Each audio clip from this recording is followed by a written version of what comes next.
उत्तर प्रदेश में अब जाति के नाम पर सम्मेलन नहीं होंगे। कोर्ट के आदेश के बाद प्रदेश सरकार ने बड़ा कदम उठाते हुए जातिगत आधार पर होने वाले सम्मेलनों पर पाबंदी लगा दी है। सरकार के इस फैसले के बाद जाति आधारित संगठनों में जबरदस्त नाराजगी देखने को मिल रही है। कुछ इसे सामाजिक संतुलन के खिलाफ बता रहे हैं तो कुछ सीधे कोर्ट के फैसले के खिलाफ सुप्रीम कोर्ट जाने की बात कह रहे हैं। कोर्ट के आदेश के बाद यूपी सरकार ने स्पष्ट निर्देश जारी कर दिए हैं कि अब जाति के नाम पर कोई सम्मेलन नहीं होगा, लेकिन सरकार के इस फैसले के बाद कई संगठनों ने खुलकर विरोध करना शुरू कर दिया है।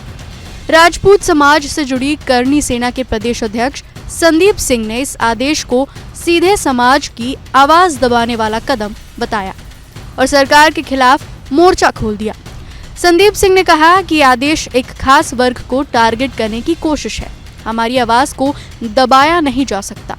नहीं, देखिए, हम लोगों को कभी कोई सपोर्ट तो मिला नहीं, ये तो मैं नहीं जानता हूँ। हमको कोई मुख्यमंत्री जी ने सपोर्ट किया हो तो वो तो आरोप निराधार है। हम लोगों को अपना एक संगठन है और सबसे बड़ी बात ये कि हमारे संगठन की विशेषता है, हम राजपूतों का संगठन है तो ज़रूर, लेकिन जब मैं कोरोना काल में राशन 109 दिन बांटा था तो मुझसे कोई ये पूछने नहीं आया था कि आपने जाति पूछ के राशन दिया था या धर्म पूछ के। मैंने सबको बांटा था। तो पहली बात तो ये मन से ये हटा देना चाहिए कि हम लोग जो है केवल राजपूतों के लिए काम करते हैं। हम राष्ट्र के लिए समर्पित हैं, किसी भी आपदा विपदा उसमें हम लोग कार्य करेंगे, सबसे बड़ी बात बस। लेकिन ये जो जियो आया है, जो भी हाई कोर्ट ने जियो दिया है उसका आदेश का अनुपालन करा रहे हैं, तो पहले इनको अपने गठबंधन हटाने पड़ेंगे, इनको सामान बस इनको आरक्षण की व्यवस्था कर ये सब कुछ व्यवस्थित कर दें, सबको बराबर कर दें, हमको कोई दिक्कत नहीं होगी। लेकिन जब तक ये SC ST को छूट दिए रहेंगे, जब तक ये आरक्षण देते रहेंगे, जब तक ये आरक्षण देने वालों के नाम का लाभ देते रहेंगे, एक ही परिवार में 3-3, 5-5 बार आरक्षण लोग पा चुके हैं, उनको आरक्षण मिलता रहेगा, आर्थिक आधार पर आरक्षण दे दें और इस व्यवस्था को अगर वो समाप्त करना चाहते हैं करा दें, हम उनके साथ हैं। लेकिन ये सब करने के बाद वैसे हम उनका विरोध करते हैं।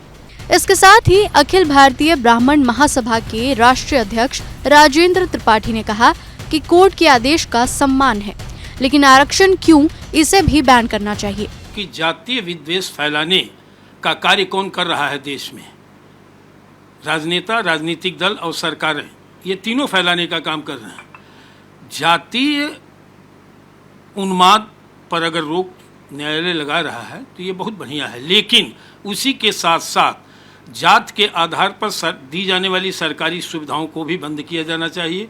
जातीय आरक्षण खत्म करके आरक्षण को आर्थिक आधार पर दिया जाना चाहिए और जाति आधारित किसी भी प्रकार की सुविधा न दिया जाए। आज हालात देख लीजिए, मैंने भी पढ़ा है, उसमें दिया गया है कि SC ST एक्ट को SC ST को छोड़कर क्यों इस वर्ग को आप बढ़ावा दे रहे हैं? आज की तारीख में SC ST को मजबूत करने का कार्य हो रहा है। आज वो उत्पीड़न कर रहे हैं, उनका कहीं उत्पीड़न नहीं हो रहा। SC ST वाले अन्य वर्गों का उत्पीड़न कर रहे हैं उस एक्ट के तहत, उस पर भी बैन किया जाना चाहिए। एक देश एक संविधान के तहत समाज में आपसी सौहार्द को कायम करने की दिशा में कार्य किया जाना चाहिए और मैं माननीय न्यायालय से और सरकार से भी निवेदन करता हूं कि जाति आधारित सरकारी सुविधाओं को बंद किया जाए, जाति आरक्षण खत्म किया जाए और देश में आपसी सौहार्द को बढ़ाने में किसी भी तरह का कोई कार्य होगा, हम जैसे लोग या सामाजिक संगठन के लोग उसका सहयोग करेंगे।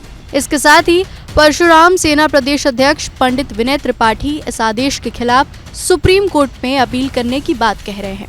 देखिए, मैं न्यायालय के आदेश का सम्मान करता हूं, लेकिन हर हिंदू धर्म में भी हर वर्ण को बांटा गया, ब्राह्मण, क्षत्रिय, वैश्य, शूद्र, और ये न्यायालय नहीं डिसाइड करता है कि वर्णों को किस हिसाब से रहना चाहिए, उनकी पहचान क्या होनी चाहिए। हमारी पहचान के लिए, जैसे हम ब्राह्मण वर्ग से आते हैं, हम एक संगठन चलाते हैं और चुटिया चंदन जिन्हें हमारी पहचान है, तो कहीं ना कहीं अगर हमारी पहचान छीनने का न्यायालय या आप कह लीजिए कि सरकार अगर कोई ऐसा कार्य करेगा तो हम उसके खिलाफ, अगर उच्च न्यायालय ने ये फैसला दिया है तो हम इसके खिलाफ सर्वोच्च न्यायालय में भी जाएंगे। बता दें कि यूपी हो या अन्य प्रदेश, जाति पर आधारित संगठन यहाँ पर बहुतायत है।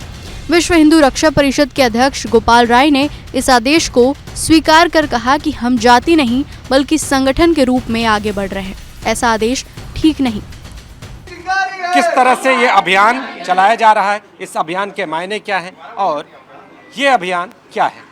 देखिए, ये आज हम लोगों ने कई चीज़ किया है और करने के विश्व हिंदू रक्षा परिषद का मानना यह है कि इस्लामीकरण या ईसाईकरण में 2 लाख हिंदू बहन बेटियों का प्रत्येक माह में धर्मांतरण हो रहा है। ऐसा मुझे सनातन हेल्पलाइन जो नंबर है उस माध्यम से हमको जानकारी प्राप्त हो रही है। और अभी आपने देखा होगा जमालुद्दीन उर्फ छांगुर बाबा केस का 20 साल तक कर रहे थे, लेकिन मुकदमा उनके होने के बावजूद भी गिरफ्तारी नहीं हो रही थी। विश्व हिंदू रक्षा परिषद ने निश्चित रूप से उसमें एक आंदोलन किया, उनकी गिरफ्तारी हुई। वहीं शाह अलवी महासभा पशमंदा समाज के राष्ट्रीय अध्यक्ष सैयद मोहम्मद इब्राहिम की माने तो ये व्यवस्था ठीक नहीं। अब इनके समाज की आवाज़ कौन उठाएगा? देखिए, हम लोगों को, जो कि मैं एक पसमानदा समाज से ताल्लुक़ रखता हूँ, तो आदरणीय मोदी जी से बड़ी उम्मीद थी कि उन्होंने पसमानदा समाज को लेकर के बहुत उम्मीदें जगाई थीं और ख़ास करके मुस्लिम समाज की बात हुई थी कि मुस्लिम समाज में जो भी पसमानदा समाज है उसका आज तक शोषण होता आया है और ये बात सच था। आदरणीय प्रधानमंत्री जी ने इस पर आवाज़ उठाई और शोषित समाज, पसमानदा समाज के लिए बात किया। अब आज अगर ऐसी बात होती कि हम अपनी बिरादरी का नाम नहीं लिख सकते, जाति का नाम नहीं लिख सकते, तो कैसे हमारा आंदोलन होगा या हम अपनी बात को कैसे आगे रखेंगे? बता दें कि इस आदेश के बाद जाति आधारित संगठनों में हलचल है और सभी एक सुर में इस आदेश का विरोध कर रहे हैं। देखना ये होगा कि जाति के रहनुमा बनने वाले अब अगला कदम क्या उठाते हैं।